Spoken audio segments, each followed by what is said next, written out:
Heureux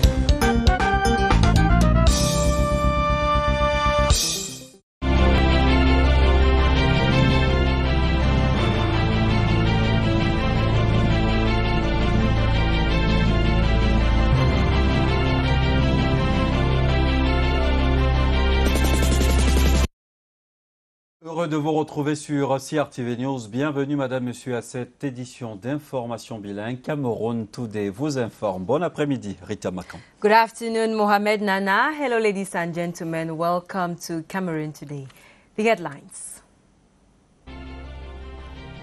Fight against COVID-19. The Minister of Public Health shows the example by taking a dose of the Sinopharm COVID-19 vaccine, which arrived Yaoundé Sunday.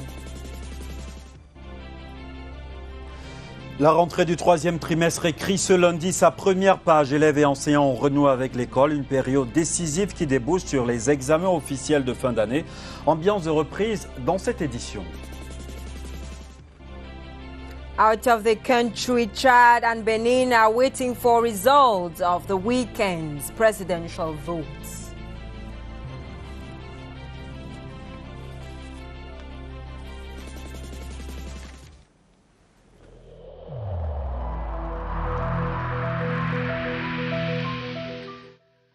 Je vous exhorte de nouveau à porter vos masques, à vous laver régulièrement les mains et à faire appel à un médecin ou à tout autre personnel de santé au cas où des symptômes apparaissent. C'est bien de préserver les vies et de freiner la propagation du virus.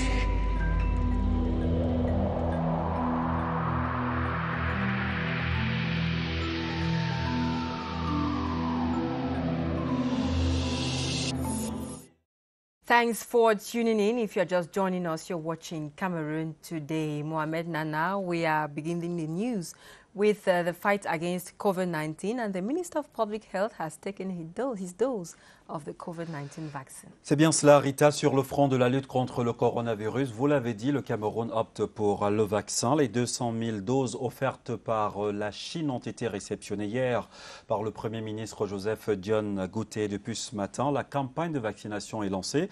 C'est le personnel médical en première ligne sur le front contre cette pandémie qui recevra en premier ses premières doses qui seront renouvelées dans un délai de 21 jours. Et c'est le docteur Manaouda Malachi, ministre de la Santé, qui a prêché par l'exemple en recevant son vaccin devant les objectifs des caméras. Retrouvons à Orca Victor Lema. Alors Victor, dites-nous comment l'opération sera organisée. C'était l'une des options du Cameroun, recevoir des vaccins pour intensifier cette lutte contre le Covid-19. Eh bien, chose faite hier, les vaccins sont arrivés au Cameroun dans la nuit. Le ministre était à l'aéroport pour la réception de ces vaccins-là. Aujourd'hui, il est le tout premier à recevoir la première dose de ces vaccins qui sont, on va le préciser, pour le moment dédiés au corps médical. Et en un très court instant, le docteur Manaouda Malachi recevait donc sa première dose. Après lui, c'était son secrétaire général et évidemment son état-major. Ici, on a vu pour l'accompagner le gouverneur de la région du centre, Nasseri Paul Béa. Et puis, on va donc continuer après, ici à Orca. Ce sera évidemment du côté de l'hôpital gynéco et obstétrique de Yaoundé. Vous pouvez voir le ministre de la Santé publique remerciant le corps médical présent. Il a d'ailleurs rappelé que ce n'est pas parce qu'on recevait, n'est-ce pas, la dose de vaccin qu'on ne devait plus observer les mesures barrières qui nous ont jusqu'aujourd'hui permis de mieux gérer cette pandémie de Covid-19 au Cameroun. Après donc le centre de Orca, ce sera l'hôpital gynéco-obstétrique de Yaoundé pour évidemment accompagner le corps médical dans la réception des doses de ces vaccins qui sont arrivés au Cameroun. En direct du centre de Orca, centre de prise en charge des patients Covid, je signe Victor Lema pour CRTV News. Merci Victor. Et l'arrivée de ces 200 000 doses de vaccins suscite des réactions diverses chez les habitants de la ville de Douala, alors que certains se montrent circonspects, d'autres sont impatients de se faire vacciner. Réaction compilée dans cet élément signé Flore Ecolessière TV Littoral. Un an après l'émergence de la pandémie à coronavirus dans le monde, le Cameroun reçoit les premières doses de vaccin. Un vaccin qui, bien qu'attendu à Douala, ne fait pas l'unanimité quant à son efficacité. Nous, on ne veut pas le vaccin contre le coronavirus parce que ce vaccin, nous ne sommes pas sûrs de ça. Parce que c'est la maladie que les Blancs veulent nous mettre dans le corps. Les réseaux sociaux ont été pour beaucoup dans ces appréhensions. Nous avons suivi certains rumeurs qui disent qu'il y a certains vaccins qui sont là qui vont rendre les enfants stériles. Donc du coup, nous avons peur. Le vaccin, ça nous intéresse, c'est vrai. Mais maintenant, nous paniquons parce qu'on ne sait pas si c'est vraiment le vaccin anti-corona qu'on doit nous infliger ou alors c'est autre chose. Le Covid-19 tue. Le vaccin qui vient d'arriver devrait réduire la propagation de la maladie au Cameroun. Le vaccin, c'est une bonne chose pour le Cameroun, pour que la majorité des Camerounais soient en quelque sorte immunisés par rapport à ce vaccin qui va aider tout le monde à éviter la contamination tout azimut. Il s'agit pour chacun de recevoir sa dose de vaccin. Le vaccin du corona est très important pour la population camerounaise parce que ça permet de stabiliser le virus. Donc tout Camerounais doit aller prendre son vaccin, c'est très important. La pandémie reste d'actualité et le virus est plus virulent que l'an dernier, d'où la nécessité pour chacun d'apprécier l'intérêt de la vaccination contre le Covid-19. The sounds of school bells rang early this morning across the national territory to mark the reopening of schools for the third term at Central Government English Primary School. In Yaoundé, COVID-19 barrier measures were strict and rigorous. Beatrice Ngum reports that the washing of hands and the wearing of face masks is mandatory for both pupils, teachers, and of course, school officials. A queue of pupils trooping into their school campus on this first day of the third term. Faces mask, a hand-washing bucket welcomes them at the entrance. The head teacher keeps watch. Hand washing is obligatory. All COVID barrier measures were taken into consideration. We have the washing hand buckets with the soap. As the children get into the campus, they wash their hands before they get into the classroom. The school was first disinfected. The pupils are stepping into a classroom disinfected the night before. From class 1 to 3, school officials are less rigorous on the wearing of masks, considering their age. But for class 4, 5 and 6, it's no face mask, no admission into the classroom. An unconventional mask too can serve as a pass into the class. Parents are sensitized. Each class has a parents forum, WhatsApp forum. So yesterday in the morning, I wrote a message to all the various classes for the parents to make sure that they prepare the children with their face masks while they are coming to school. A campus-free virus equally entails respecting the quota of 2 per bench. Schools have effectively resumed for the third and last term of the 2020-2021 school year with the compulsory wearing of face masks and washing of hands, prerequisite to access schools in Yaoundé. Some pedagogic inspectors have been visiting primary and secondary schools around Yaoundé to assess the effectiveness.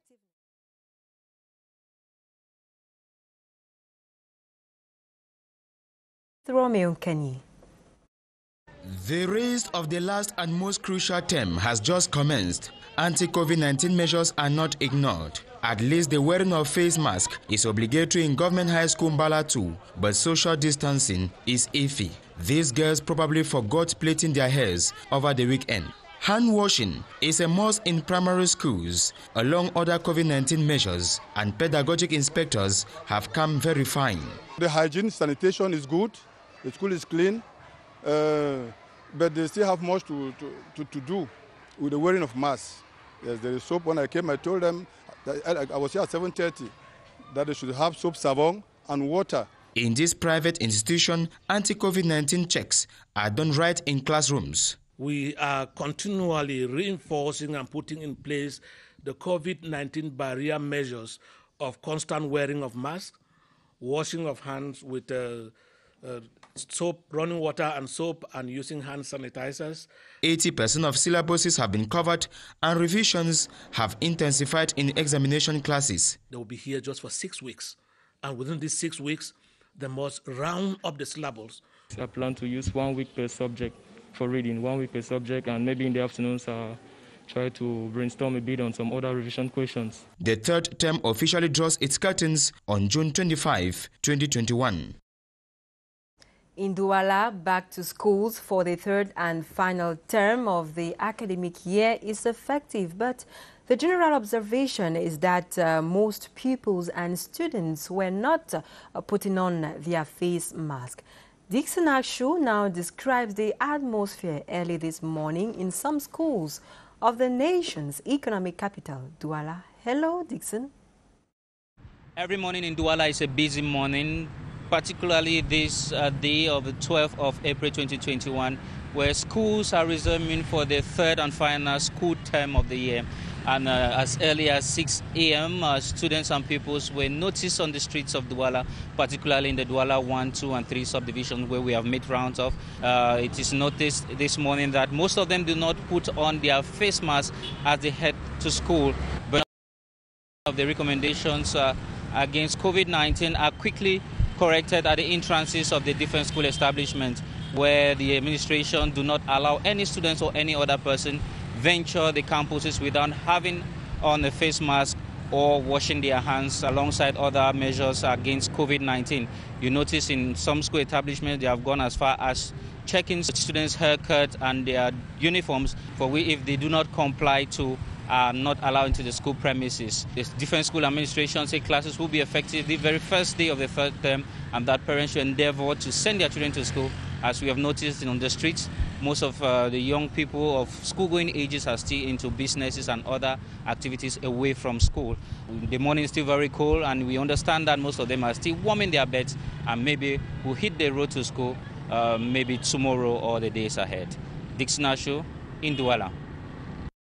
On vient de le voir, la rentrée du troisième trimestre écrit depuis ce lundi sa première page au Cameroun. Élèves et enseignants ont renoué avec l'école après le congé de Pâques. Comme on pouvait s'imaginer, les mesures barrières anti-coronavirus ont elles aussi fait leur rentrée sur les différents campus scolaires. Ambiance captée par Eunice Enémé à Yaoundé.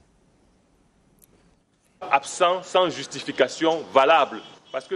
Dans le respect de la distanciation physique et abhorrant tous des masques, les élèves du secondaire et ceux du primaire ont renoué avec les classes sur toute l'étendue du territoire national pour le compte de la rentrée du troisième trimestre. Nous allons faire... Après 2 semaines de congé, les premiers cours sont dispensés et toutes les batteries sont mises en marche, tant du côté des enseignants que des élèves. Par rapport au programme, nous faisons tout pour qu'il y ait effectivement cours pendant le temps demandé. C'est-à-dire les enseignants qui ne sont pas à jour sur leur progression font part à la préfecture des études le souhait d'avoir des rattrapages. Pour que ce troisième trimestre soit une réussite, le principal de ce collège s'est également rassuré du strict respect des mesures barrières et surtout de la discipline au sein de l'établissement. Nous avons constaté qu'avec les réseaux sociaux, beaucoup d'enfants utilisent le téléphone pour faire des choses qui ne sont pas bien. Donc, ils font des vidéos qui ne sont pas vertueuses. Donc, ce qui se passe ici, nous avons interdit les téléphones au sein du campus. Ce début des cours du troisième trimestre marque un dernier tournant avant les examens certificatifs. Sortant des salles de classe pour la mosquée, les fidèles musulmans vont scruter dès ce soir le ciel à la recherche du croissant lunaire. Son apparition marquera demain le début du jeûne du mois de Ramadan. Le cas échéant, le mois saint sera observé dès mercredi prochain. À Yaoundé, les préparatifs vont bon train. Voyons cela dans cet élément de Étienne Pascal Azegue. Plus que quelques jours et les fidèles musulmans de Yaoundé, comme partout ailleurs, vont entrer dans une période de privation et de prière. Comme en 2020, le jeûne du Ramadan cette année va se dérouler dans un contexte marqué par la pandémie du coronavirus. Ceci impose de nouvelles attitudes, selon le guide spirituel de la mosquée As-Salam de Bastous. Cette année, nous sommes obligés de vivre ce Ramadan en respectant les mesures barrières édictées par le gouvernement. Parce que le prophète a dit dans un récit, « La dararan wa la diraran ». Donc ne vous faites pas le tort et faites aussi ce tort-là aux autres. C'est-à-dire, ne soient pas malades et tu viennes contaminer ceux qui sont sains. Le principe du jeûne consiste à se priver de nourriture et de boissons pendant un laps de temps. Et là, actuellement, même je prends ma dernière gorgée d'eau. Nous attendons mardi impatiemment parce que c'est un mois très sacré. Les fidèles musulmans de la briqueterie font des provisions pour ces moments où l'on rompt le jeûne. On commence avec le maïs, comme la bouillie là. J'ai déjà tout arrangé, ça c'est déjà prêt. Et il y a aussi le couscous. Le ramadan marque le début de la révélation du Coran au prophète Mohammed et se pratique durant le mois saint, 9e mois du calendrier lunaire musulman. Le groupement interpatronal du Cameroun, JICAM, présentait récemment à Tian, dans la région de l'Ouest Cameroun, le livre blanc de l'économie camerounaise, un document qui se veut une boussole pour l'économie du pays. Sylvestre Diac, CRTV Ouest. Un modèle économique qui repose sur 3 piliers prioritaires. Le développement d'un pôle de compétitivité dans les secteurs des transports, l'énergie et l'agro-industrie. Le groupement interpatronal du Cameroun, à travers ses experts, a présenté un diagnostic des problèmes qui freinent l'économie du Cameroun, à l'instar du système fiscal axé sur des recettes inéquitables. Le JICAM lui propose un système fiscal qui permet aux entreprises de créer la richesse et des emplois tout en prenant en compte les objectifs de recettes de l'État. Nous souhaitons donc que ce modèle économique, ces propositions-là fassent l'objet de discussions pour qu'on puisse co-construire notre pays. L'ouvrage paru en 2020, présenté à la communauté universitaire de Tian, se veut un outil de dialogue entre l'institution publique et le privé pour une synergie d'action afin d'atteindre l'émergence. Nous allons nous associer avec le JICAM pour peaufiner les idées, pour faire en sorte que le JICAM grandisse avec à ses côtés une institution capable de leur apporter l'ingrédient de critique, de construction, de recherche qu'il faut pour que l'entreprise se développe. Parce qu'une entreprise qui se développe, c'est un pays qui se développe. Un accord cadre a également été signé entre le JICAM et l'UDS pour une collaboration plus fructueuse dans la recherche et la mise sur pied des stratégies pour un développement plus rapide du Cameroun. Vous êtes sur CRTV News, vous faites bien. Rita, dans la suite de ce journal, on parle des préparatifs du Ramadan au sein de la communauté musulmane. You're right, Mohamed Nana. Muslim faithful in Cameroon are focusing their attention on the National Lunar Crescent Commission to disclose the date for the beginning of their 30-day fasting period. The faithful say while waiting, they have intensified preparations in order not to be taken unaware. Details with Alice Mbe. As-Salam Mosque in Bastos in Yaoundé, preparative classes on rules and regulations to be respected during prayers and fasting period is amongst the lessons delivered every day. We began preparing from Shaban month because it leads us into Ramadan period. Ramadan is a period of harvest. We are made to know that to obtain grace from Allah, we need to pray, fast and forgive each other to be pure in spirit. According to Muslim faithful, they are spiritually and morally prepared. We are waiting for Tuesday to begin prayers. We are going to pray for peace and for Allah to stop the COVID-19 pandemic. We are preparing our pap and other meals that will be consumed during this period when breaking the fast. We get up early and pray 5 times per day. We need to eat well. We need meals like corn fufu and beans. In respect of government's measures to limit the spread of COVID-19 in the country, thermoflashes, hand sanitizers, and the wearing of face masks is being prescribed in all the prayer grounds. One determining factor for the Ramadan is the lunar crescent, which encompasses all the moon. What is this lunar crescent all about? Victor Siga attempts an answer in the following report.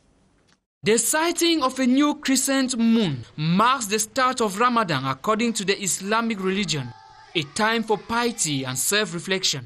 The lunar crescent occupies a very important place in the Islamic calendar, which is based on the lunar cycle, which is different from the solar cycle. For the lunar cycle, you cannot know exactly when begins and when ends the month of Ramadan. It is deemed accurate in the sense that it measures the passage of time by the phases of the moon. The announcement of the moon's appearance thus necessitates that faithful adopt special attitude. Every one of us as believer must prepare himself to fast by living in unity, in harmony with his family and his neighbors and with the world at large. While waiting for the moon to appear, Muslim faithful are already cutting the I's and dotting the T's ahead of the month-long fasting period. South region, where magistrates and court presidents have been called upon to ensure that free and equitable justice is rendered. These are the resolutions of a meeting between court presidents and the Minister of State, Minister of Justice and Keeper of the Seals, Laurent Esso. Details with their Greek, Alain Nui. Giving free access to justice for all and the implication of judicial actors in the fight against the snail pace in the handling of judicial matters have been at the center of discussions during the roundtable held at the South Regional Court of Appeal. These, amongst others, are the resolutions of the 2020 annual meeting of magistrates under the chairmanship of the Minister of Justice, Laurent Esso, held last October 2020. While presenting these resolutions to the judges, the Attorney General of the South Court of Appeal at Tangana Mark reminded them of their duty towards the common man and their role in rendering free, fair and equitable justice to all. We have lives of people inside our hands. So delivering justice speedily will help us to maybe to save life. So that's the main challenge which lay down on our shoulders. So by delivering justice in a good pace, in a good timing, we are going to be able to settle peace inside society.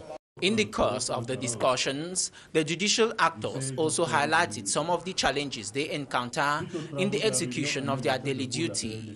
Promising to channel the concerns raised to the right quarters, the President of the South Court of Appeal reminded them of their objectives as regards the justice system. La page de sa vie s'est définitivement refermée. Le célèbre écrivain, dramaturge et conteur camerounais Guillaume Oyonombia est mort ce week-end à l'âge de 82 ans. L'homme aura marqué son époque à travers ses productions. 3 prétendants, un mari. Notre fille ne se mariera pas. Et les chroniques de Mvutesi dans la région du Sud. L'émotion est grande. Charles Abesolo-Oba. Dans le ciel littéraire du Cameroun, une étoile vient de s'éteindre. Guillaume Oyonombia s'en est allé. Depuis la chute de ce baobab, des hommages se multiplient à travers le sud, sa région natale. En Mvutesi, son village, dans le Djaïlobo, le célèbre écrivain laisse un grand vide. Guillaume était un homme très posé qui vivait de l'humour. Un soir, Guillaume est venu me trouver à la maison, au village, et s'asseoir. Il prend un gros dictionnaire et dit « Je sais que tu sais lire ». Et puis j'ai vu Mvutesi dans le dictionnaire et dit « Voilà, des générations futures se souviendront que Guillaume Oyonombia a fait inscrire le nom de ce village dans le dictionnaire ». Très attaché à ses origines, l'universitaire vivait paisiblement sa retraite auprès des siens en Mvutesi. Des proches aujourd'hui attristés, tout comme ses multiples lecteurs. Guillaume Oyonombia a marqué plus d'une génération avec ses œuvres littéraires. 3 prétendants en mari, Jusqu'à nouvel avis, Le Bourbier, Les chroniques d'Mvutesi 1 et 2 et bien d'autres. Il va manquer à notre vue, mais l'héritage spirituel, l'héritage littéraire, l'héritage scientifique du célèbre disparu sera toujours et est toujours avec nous. À 82 ans, le célèbre et prolifique écrivain s'en va après une vie bien pleine. Une sortie honorable qui lui aurait certainement inspiré un roman ou une pièce de théâtre avec des notes d'humour dont il avait lui seul le secret. Et c'est une bibliothèque partie en fumée. Si vous avez un petit creux à présent, je vous invite à la table des saveurs. Le festival diffuse ses fumées dans le nord-ouest.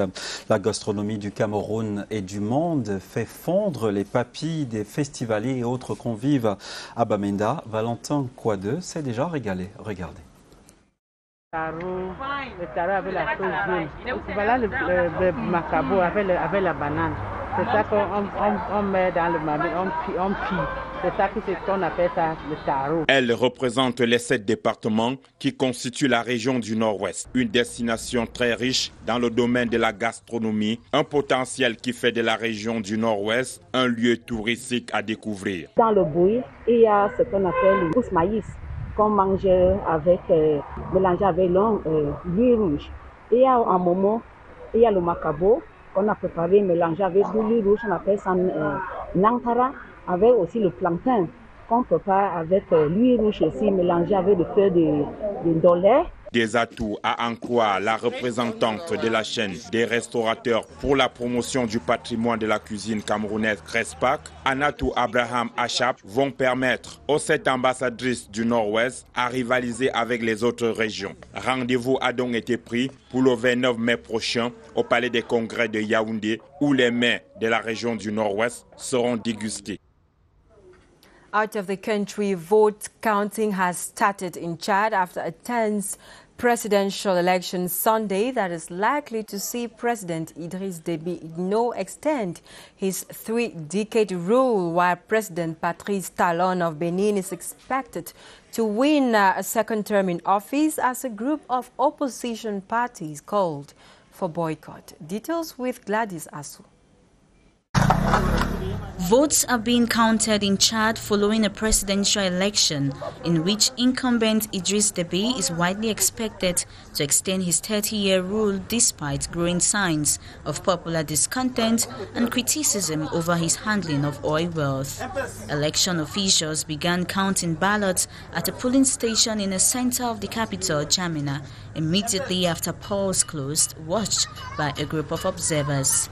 The Election Commission has until April 25 to announce provisional results. Déby, 68 years, was the first to cast his ballot at a polling station in the capital, Jamina. He is one of Africa's longest-serving leaders and an ally of Western powers in the fight against armed groups in West and Central Africa. Vote counting has also begun in Benin after a presidential poll that was boycotted by some opposition parties over pre-election violence and their objection to President Patrice Talon's quest for a second term. Provisional results of the first round of the election are expected by April 13. A cotton tycoon first elected in 2016, Talon faced off against 2 little-known rivals, while some of the West African countries' key opposition leaders boycotted the election. And world leaders, including U.S. President Joe Biden and New Zealand Prime Minister Jacinda Ardern, have paid tribute to the Duke of Edinburgh, Prince Philip. Mr. Biden called the Duke a hick of a guy, while Mrs. Ardern highlighted his award schemes. Let's now have the reactions of world leaders in the following element. You know, it was his lifetime of service to the United Kingdom and the whole Commonwealth was visible to everybody for a long, long time. And his bravery serving in World War II, as well as his being a champion of the environment. 99 years old, he never slowed down at all, and which I admire the devil out of. For over 50 years, the Duke of Edinburgh Awards have connected him to thousands of New Zealand young people. And of course, perhaps most importantly, he has served in support of Her Majesty the Queen for many, many years in her service to New Zealand, the Commonwealth, and indeed the world. Prince Philip will be remembered as a champion for young people, a decorated naval officer, a dedicated philanthropist, and a constant in the life of Queen Elizabeth II. There are many towering figures that the world has lost and known, but few have been before us in our lifetimes for such a long time. His presence and service are reassurance, a reminder of the stability we so often need in a world that can be so uncertain. C'est sur cet élément que Cameroun Today lance son générique de fin au nom des équipes techniques et rédactionnelles. Merci de nous avoir suivis. 17h30 à Yaoundé. Rita, vous revenez lorsqu'il sera 18h. Yes, Mohamed Nana, take the appointment, 6 p.m. for the English.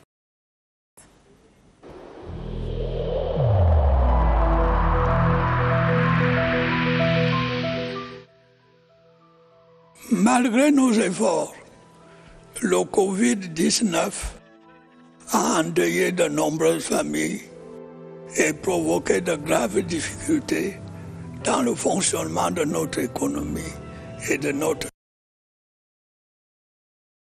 société.